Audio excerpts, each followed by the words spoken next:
Lovski jezik je mogoče malo bolj robat, kot je jezik med nami ljudmi, ki se pogovarjamo vsak dan. Lovci znamo biti tudi hudomušni, znamo biti tudi ostri med seboj, z njim si tudi z manj besedami lahko podamo več sporočil.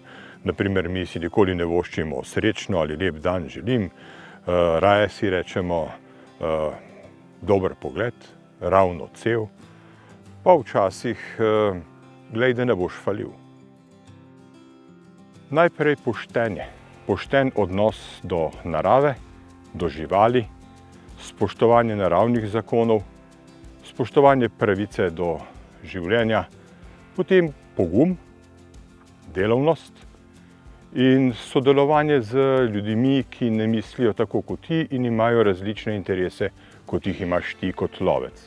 Mladim ni treba pomagati ne z miloščino, ne s tutorstvom, ne z organiziranjem življenja za njih same. Mladi si znajo pomagati sami, če jim ustvarimo primerne pogoje. Mladi potrebujejo najprej svojo neodvisnost. To si zagotovijo z dobro plačanimi in varnimi službami, potem potrebujejo pogoje, da lahko kjerkoli v Republiki Sloveniji živijo življenje, kot si ga predstavljajo sami.